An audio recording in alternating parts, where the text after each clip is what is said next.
नमस्कार मित्रांनो, तू ही रे माझा मितवा या मालिकेच्या 21 जानेवारीच्या भागात आपल्याला पाहायला मिळणार आहे.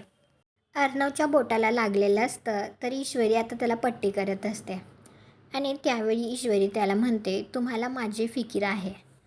तर अर्णव म्हणतो, फिकीर मायफूट असं म्हणत जातो. तो उठून तिथून जायला लागतो. त्यावेळी आता ईश्वरीच्या हातात ती पट्टी असते आणि त्याच्या बोटाला सुद्धा गुंडाळलेली असते. त्यामुळे आता अर्णव जाग्यावर थांबतो. तर ईश्वरी म्हणते, या नात्याचं एक टोक तुमच्या हातात तर दुसरं टोक माझ्या हातात आहे. म्हणजे आता यातून सुटका नामुमकीन.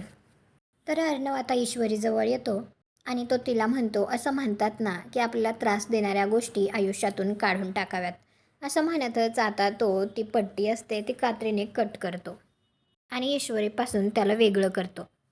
तुम्हाला हा भाग कसा वाटला ते कॉमेंट करून नक्की सांगा. व्हिडिओला लाईक करा. आपल्या मराठी मालिका चॅनलला सबस्क्राईब करा. भेटू पुढील भागात.